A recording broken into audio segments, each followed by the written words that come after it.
All right, it's 98.7 FM, 98.7fm.com. It's Darren Rose hanging out with a band I first saw 20 years ago, and glad to be talking to him. LA legend, Cypress Hill. What's up, fellas? What's going on, Right man? on, bro. Thank you. Yeah, I actually saw you. You probably remember Drop in the Park in Seattle with Pearl Oh, Jam. yeah. Wow. That was a great show. Yeah, man.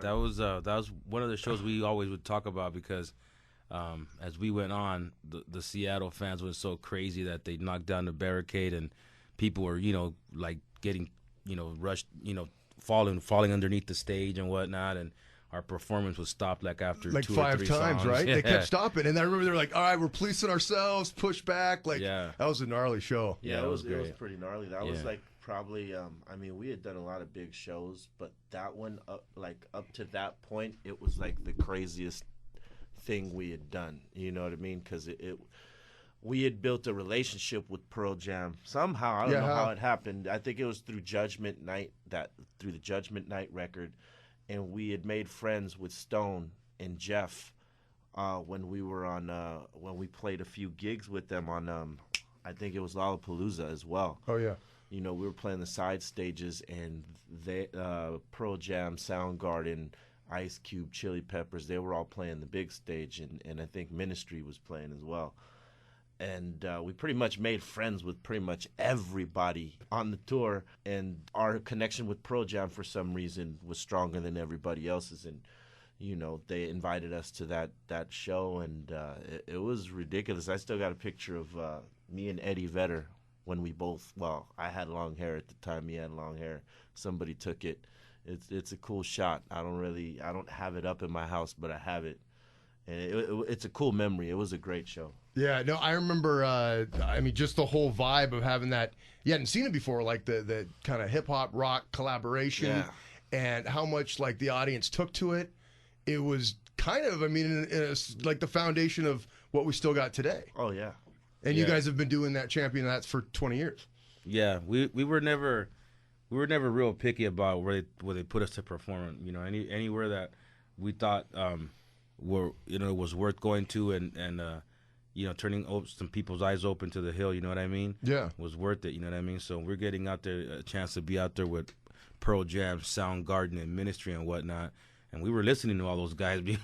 You know what I mean? So we're like, yeah, let's go do it. And it turned out to be, something crazy. And then when Eddie Vedder was swinging from the rafters, dude, yeah, that was something to see, man. Now, what about growing up? All you guys around the horn, like influences. What were some of the first pieces of music you guys bought growing up? First record I bought as a youngster was an Isley Brothers album.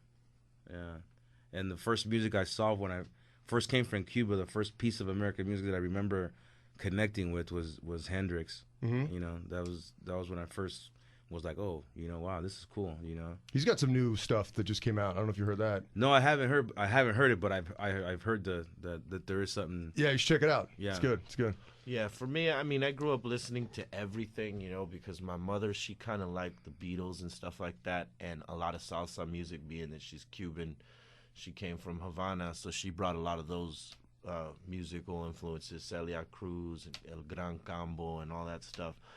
But then she liked the Beatles, and she liked all kinds of stuff like that, and my father, he liked the doo-wop stuff. My brothers and sisters, they liked the R&B stuff, like the like Mary Wells and the Temptations and Diana Ross and the Supremes and all that stuff.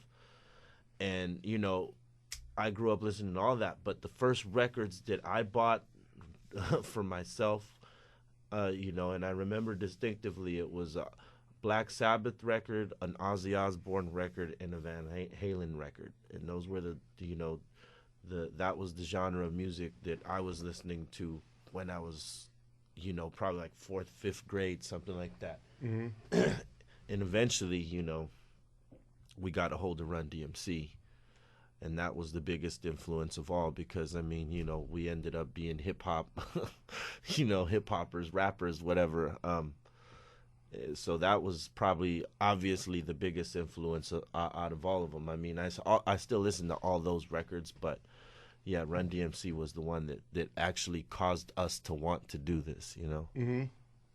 Yeah, it was there's a whole bunch of music for me growing up listening to Latin jazz and growing up and playing with my dad.